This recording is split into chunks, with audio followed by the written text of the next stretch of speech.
My phone rings as I sit in front of the living room bay window.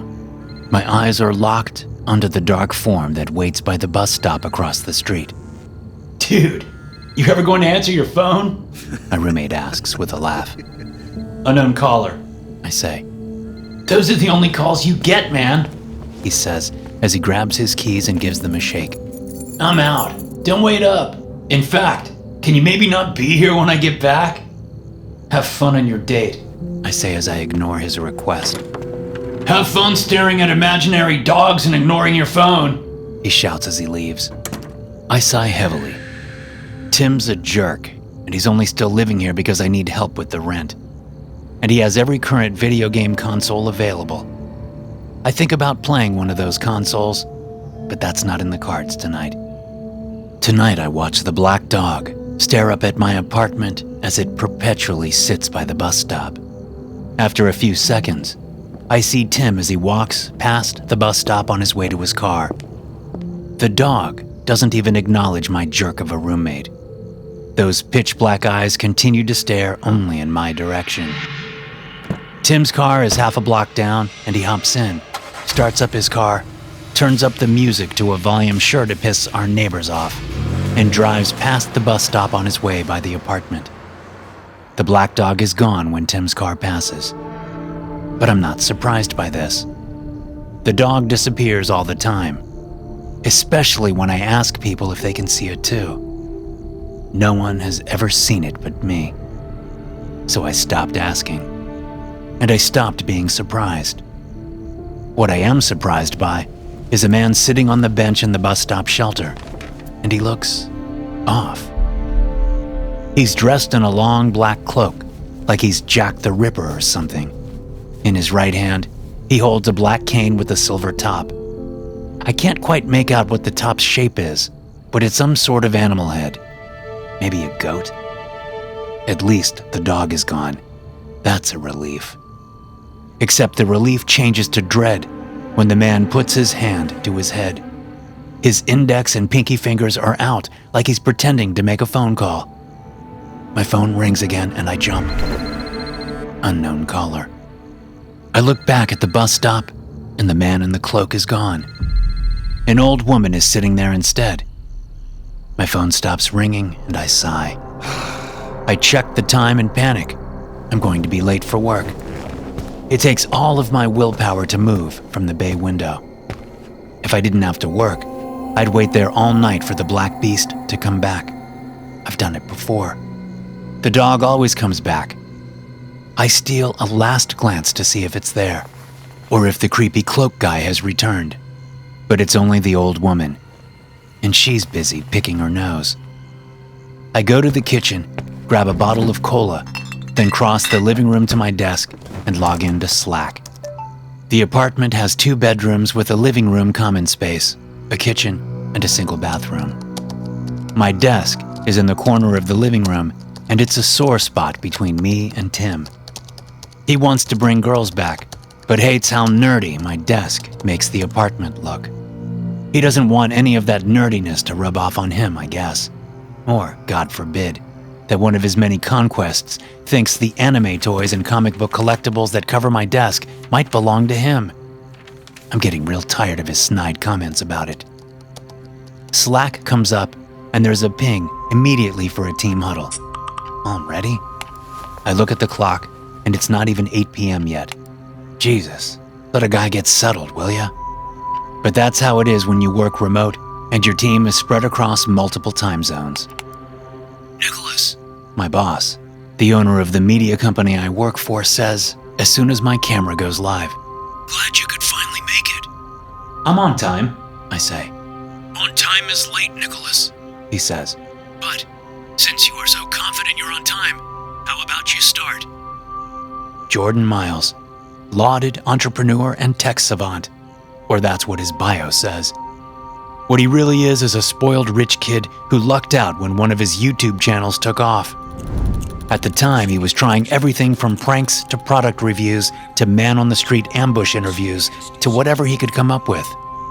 Then a channel he'd thrown up just for shits and giggles took off. Sexy horror fun time. I shit you not. Basically, He ripped off the hot tub gamer girl idea, and instead of games, he put a chick with big breasts and almost no bikini in a tub of blood and had her read classic horror stories. It was an instant success, almost from the first episode. Which is how I got my job. He found a couple of my short stories online and shot me an email asking if I wanted to write for the channel. There were only so many public domain horror stories out there he could milk. He hired me to write for him, and now I manage the team of writers we have to keep. My phone rings again, and it's that goddamn unknown caller. I thumb the reject icon, then open my phone and swipe a few times until I've blocked the number. Not that it does much good. They always call back. Nicholas? My eyes are drawn to the bay window. I wonder if the dog is back. Maybe it smelled the boogers that old woman was digging for and returned for a taste. That makes me laugh, and I'm about to get up from my chair and look when... Nicholas! I shake my head and turn to the screen. All of my co-workers' eyes are on me. A few look concerned. Huh? What? I stammer. You pitch first. Jordan says, obviously annoyed. He holds up a finger. And if you mention a huge black dog in your pitch again, I swear I'll reach through my camera and slap you. What? No. No dog this time, I say. Better not be. Jordan mutters. So, wow us with your story, genius. We don't have all night. The phone rings once more. I turn it off and focus.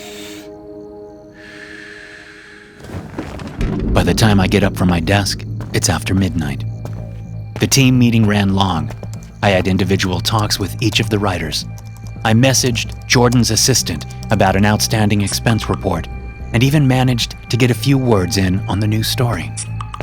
With at least 4 more hours of work to do, I take my empty cola bottle into the kitchen, toss it in the recycler, and open the fridge for more.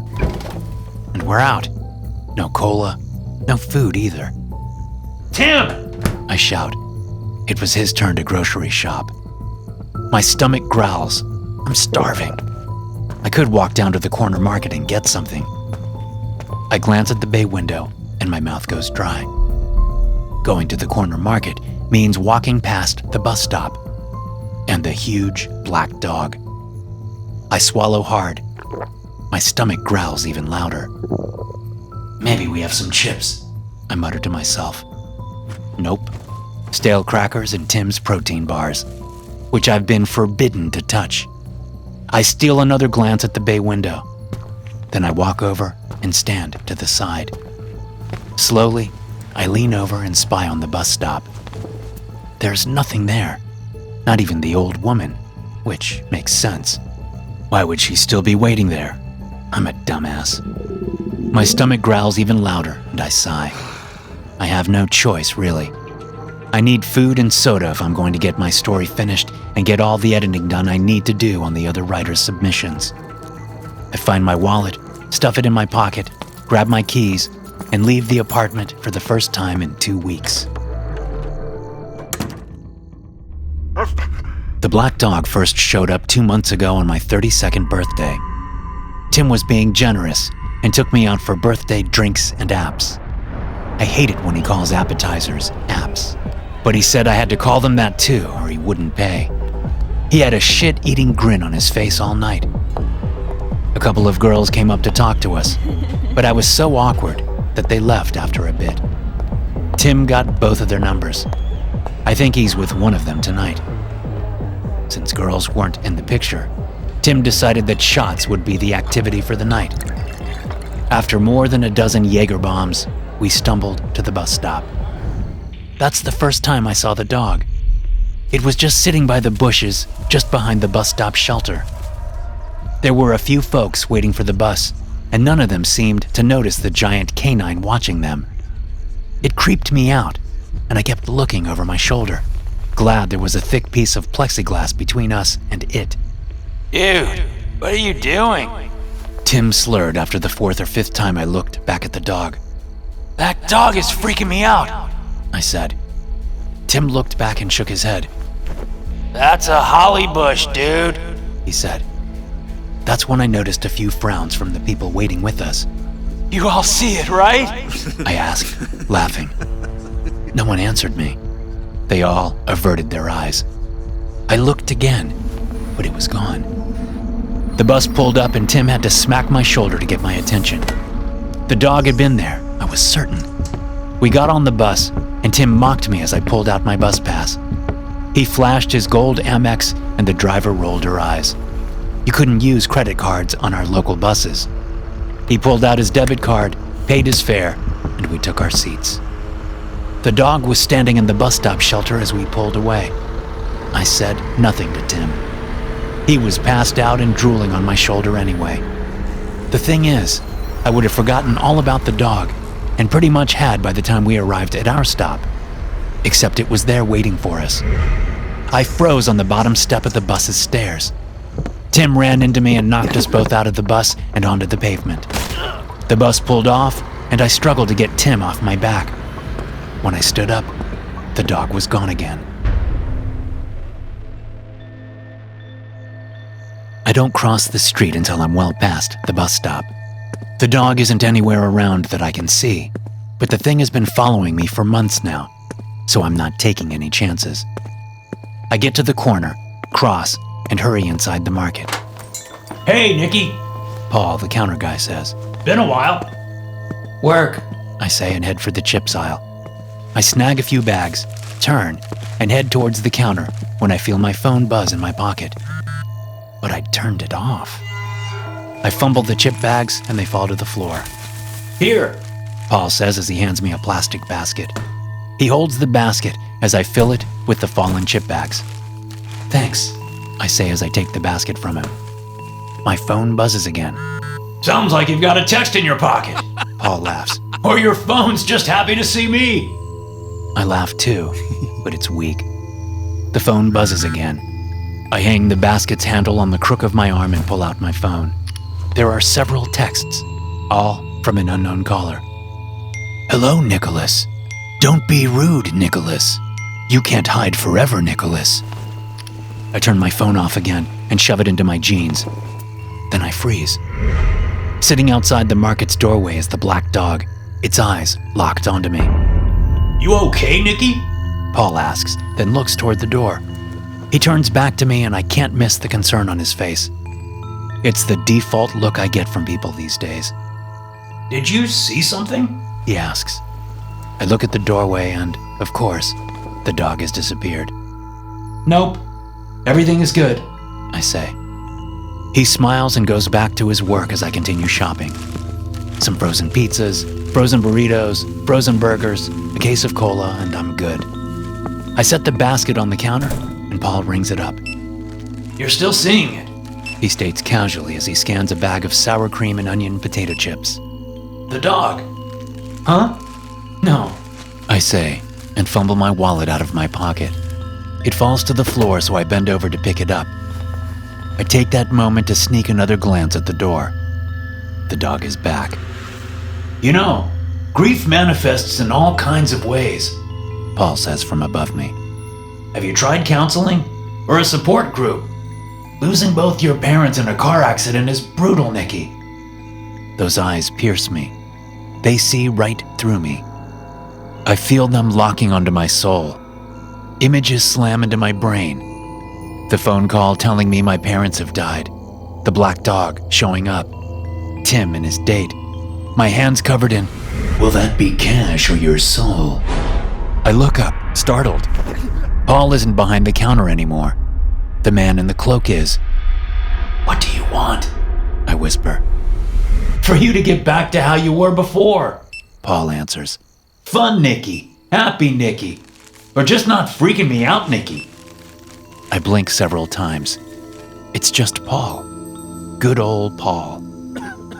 I cough and hand him my debit card. I refuse to look over my shoulder at the doorway. I try to ignore the dog. I do try. When my sister died from cancer a few years ago, I thought I'd never get out of bed again, Paul says, bagging up my groceries. But I did. It took all my strength, but I did. He smiles and hands me the bags. And look at you. You're already out and about. So you're ahead of where I was. I take the bags, and he quickly writes something down on a piece of scrap paper. Here, this is the grief support group I go to, he says, and hands me the scrap paper. The words, "Unknown caller," are scrawled in red ink. I don't take the paper. He purses his lips and shoves the paper into one of my bags. I stare at the bag. Think about it, will ya? He says. He snaps his fingers. Nicky? Sure, I reply. I don't mean it. The dog is inside the store and blocking the doorway. A man scoots around the dog like it's a stack of boxes instead of a huge, black dog that must weigh close to 200 pounds. But people do that. I've seen them avoid the dog, walk right around it, or move seats in the bus shelter when it gets close. But no one acknowledges it. Can I use the back door? I ask Paul. Seriously, Nicky. Please.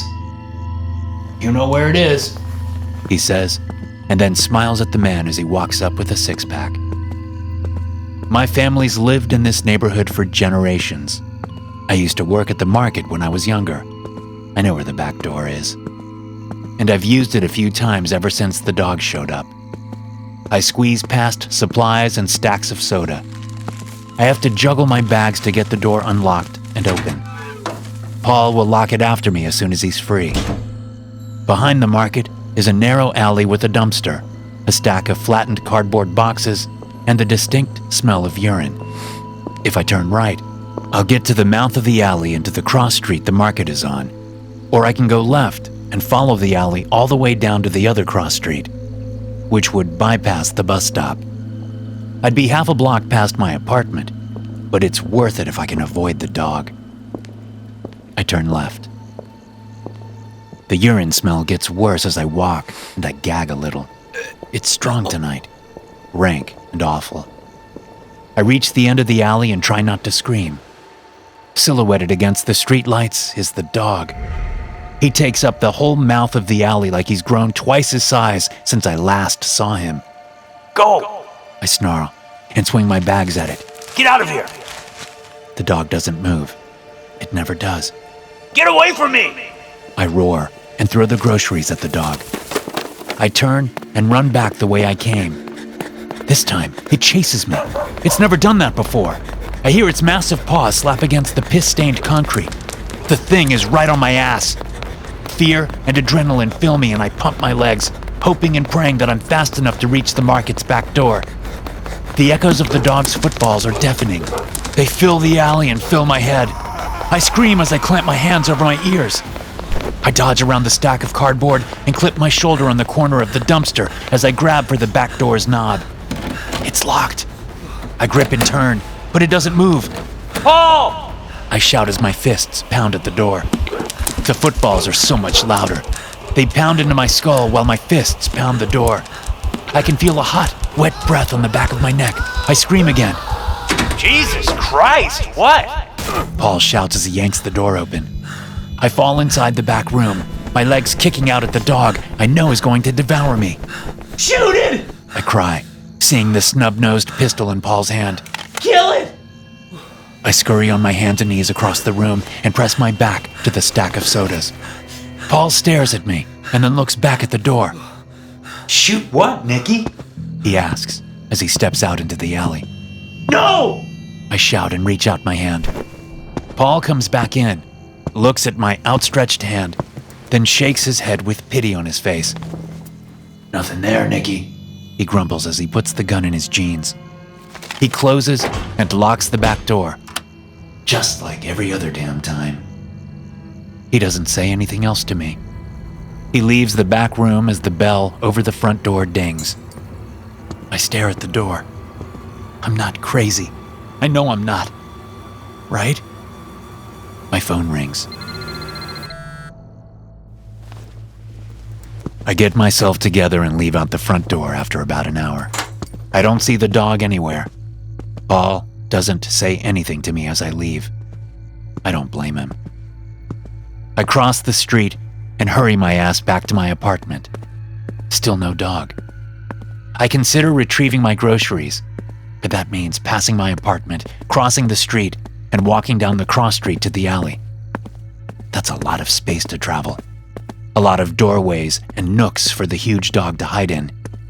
Not that it hides, really. I fish out my keys, or attempt to. I slap my pockets. I have my wallet and my damned phone. No keys. Crap! Crap! Crap! Crap! They could be in the back room of the market. I pull out my phone, turn it on, and make the call. Friendly's Market. Paul answers. Hey, did I drop my apartment keys there? Nicky? Yeah. Sorry about earlier, but I think Hold on. I fidget on the sidewalk as I wait, my eyes searching every shadow around me for signs of the fucking beast. No, Paul says when he comes back on. not here. He hangs up. Shit. I bet they fell out of my pocket in the alley. Double shit. Groceries I can do without. I'll just steal one of Tim's protein bars and deal with his anger when he gets home. But I can't steal a bar if I can't get inside my apartment. And I know every window is locked, too, because I locked them all myself. So climbing the fire escape won't work. Shit. Shit. Shit. I cross the street and nearly get hit by a car that I don't even notice. I barely notice the shouts and the middle finger from the driver. I wave an apology, but I never take my eyes off the street ahead of me. When I reach the alley, my bags are still there, which is lucky. And next to the bags are my keys, which is even luckier. I gather it all up and turn to run my ass back to my apartment. Then I nearly piss myself as a man, not a dog, steps into my path. So much for luck. I lift the bags and cock my arms like I'm gonna swing at him, which I will if he makes a move. You don't seem to like my dog, The man in the cloak says. What? My dog, He says. Barnabas. Barnabas? I echo. Yes, he's quite nice. The man continues. He's not here to harm you. He's here simply to show you the way. The way? To where? I ask, even though I know he's not there. That has to be what's going on. It's the simplest solution, and one I should have embraced a while ago. I'm 100% delusional. The man isn't standing in front of me. Just like the dog, right? Not there. I have lost my mind. Grief or whatever has driven me mad. I'm crazy as a loon, as the old people say. But since you refuse to engage with Barnabas, or answer any of my calls or texts, which is quite rude, by the way, I am forced to fetch you myself, He says, and points down the street with his cane. He's pointing the opposite way from my apartment. No thanks, I say. I'm going this way. I shove around him and race down the street. I don't stop and nearly get hit by a different car, but none of that matters. I'm off the sidewalk, up the steps, in the door, and at my apartment in seconds. My lungs hurt from the effort. Everything hurts. It's been a night. I'm inside and bolting every lock on the door, which is a lot of locks. I've added to them over the past few weeks. I toss the groceries toward the kitchen, and they slide and spill across the floor. The groceries aren't my concern at the moment, as I rush to the bay window and look out onto the street. The dog is back in place, sitting like it always does at the bus stop. Two women are in the bus shelter, laughing and hugging each other as if a giant monster isn't right next to them. I want to scream at them to look. Just look to the right. Don't you see it? I don't scream at them because, of course, they don't see it. I'm the crazy one, not them. But I do scream when a loud tapping echoes from my front door. Nicholas, The man's voice calls through the door. you cannot hide forever. The hell I can't. The tapping continues for a few minutes. I stay right where I am and wait it out. Eventually, the tapping stops and I sigh. My stomach growls. I make my way into the kitchen, clean up the spilled groceries, and tear open a bag of barbecue chips. You have every right to be afraid, Nicholas. The man says as I turn to go to my desk. He's blocking my way out of the kitchen. The scream is caught in my throat with the handful of chips I just swallowed. Coughing and spewing chips everywhere, I drop the bag and grab a kitchen knife from the counter. I swipe at him, but he doesn't even flinch. Like I was saying, he continues, as if I'm not trying to slash him with a chef's knife. you have every right to be afraid. After what you have done, Nicholas, you are not going somewhere pleasant. So you should be afraid. But your time is up, Nicholas, and this stalling simply will not be tolerated anymore. My arms grow tired and the knife droops down. There we go, he says, and casually reaches out to pluck the knife from my hand. Get out, I say. I think not. The man replies. But what I will do is allow you to leave. To take a walk back to that market. To see what you've done.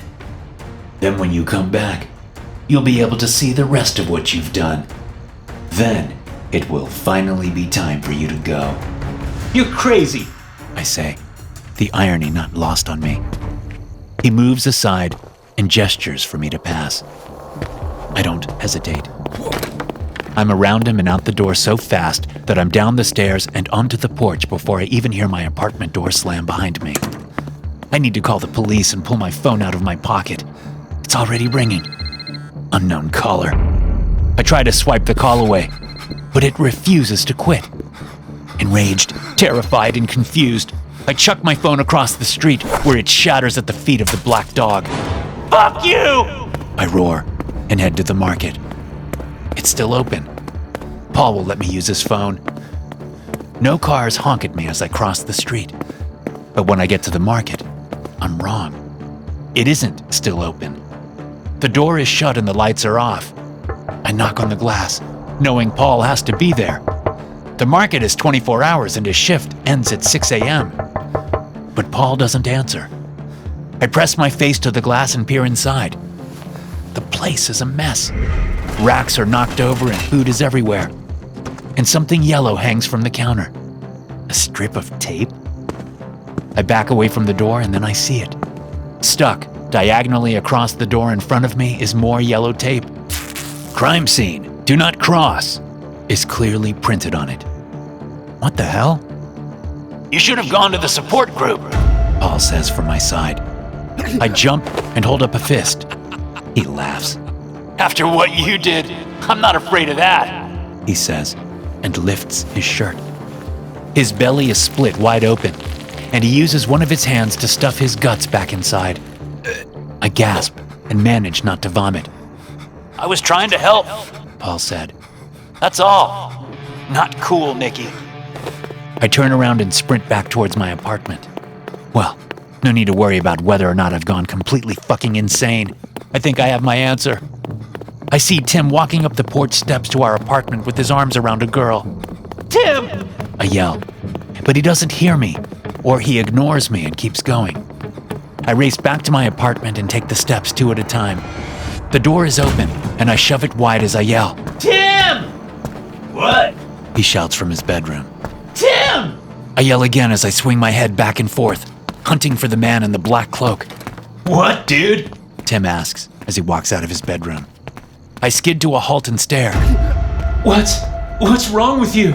I ask, my words barely able to get past my lips. What's wrong with me? What's wrong with you?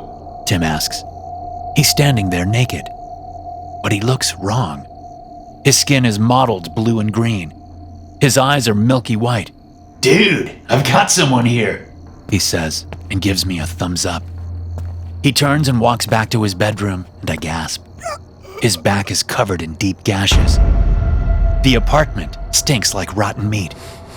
I don't understand, I say. I start to follow him, but I stop. Instead, I walk mechanically to my desk and plop down. I bump my mouse and the screen comes on.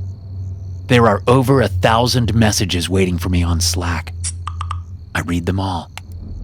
The first dozen are asking me where I am, why I'm not responding to messages, why I'm not in huddles, and why I haven't checked my email or reported in to work. Then after that, they are all different versions of, I'm sorry you couldn't talk to me, or I hope you found peace, or you must have been in so much pain. I checked the dates just after the black dog appeared. The messages petered off about a week ago. After that, There are no more messages at all. There's not even a record of the huddle I was in tonight. What in the hell? I whisper. That is for you to discover, The man in the black cloak says from behind me. I see his reflection in the monitor and spin around. He smiles at me, and it's not an unkind smile. Do you understand now? I shake my head. Then go have a look, He says, and points his cane at Tim's bedroom. I believe you will understand then. I do as he says. I can't find any reason not to. I mean, the night can't get weirder, can it? Can it? It does. Tim's bedroom door opens with a soft push, and the rotten meat smell is even worse. There, lying in his bed, face down, is Tim. And next to him is a woman. They are both coated in blood, and the sheets around them have been shredded. Tim rolls over and flips me off. Listen, dude. I know we didn't always get along, but did you have to be so violent? He reaches an arm over his shoulder. Like, I can stick my whole finger all the way inside this one because you stabbed so deep. I didn't even get off before you attacked us, The woman says, rolling over too. Her eyes are missing, and her chest looks like ground beef. jerk. I sprint from Tim's room to mine, slam the door, lock it, and slide to the floor. I put my hands over my mouth. The smell is pretty bad in my room too. There's someone in my bed. I get up, even though I don't want to. I walk to the bed, even though I don't want to. I reach for the covers, even though I don't want to. I slowly draw the covers back. There I am, in my bed. A corpse. My throat is slashed. I assume by the knife that is still gripped in my dead hand. Do you understand now? The man in the cloak asks from behind my bedroom door. Why? I ask. An interesting question, The man replies. and only one you can answer. But may I have a guess? I nod. You've never been stable. He continues. On medication, off medication, in and out of therapy, in and out of psych wards. You were chaos from birth, Nicholas. Then the one stabilizing factor in your life is suddenly gone. My parents. I whisper. Your parents. The man nods and points at my corpse with the cane. It all became too much and you snapped. He shrugs. It happens, believe me. I've seen it every single day since the dawn of man. I killed myself? I ask. So much more than that.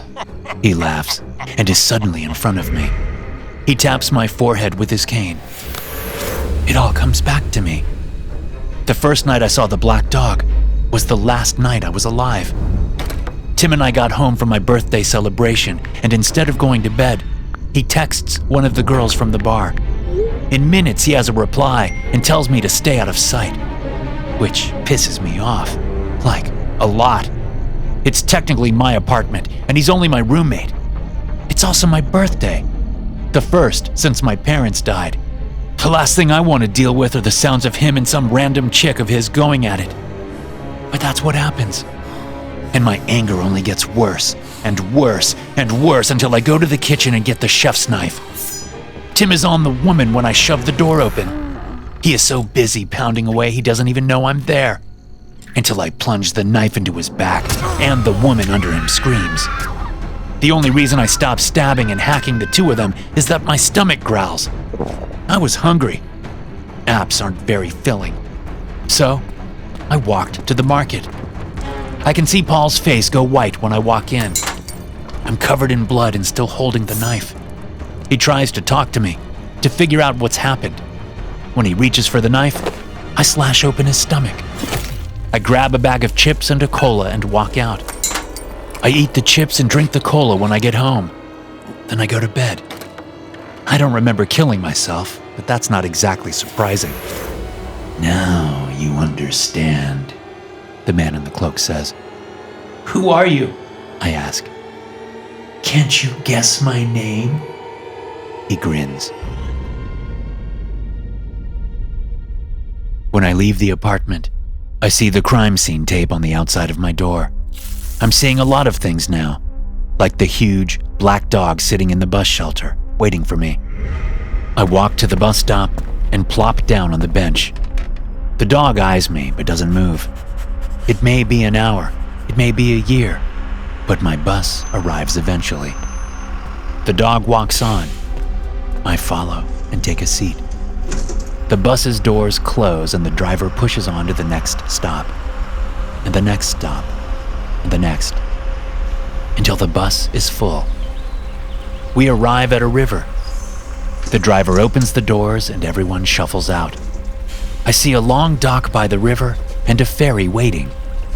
I get up, ready to join the others. A gloved hand grips my shoulder and presses me back into my seat. I'm afraid this isn't your stop, Nicholas. The man in the cloak says, sitting right next to me. This is for those that haven't sealed their fate. They have choices to make, memories to ponder, you know. But what about me? I ask. You, Nicholas? He chuckles. For you, there is one last stop. The driver starts the bus up again and we're off. By the time I smell the sulfur, I have guessed his name. Thanks for listening. If you enjoy these stories, be sure to subscribe to the podcast and check out some more of my episodes here.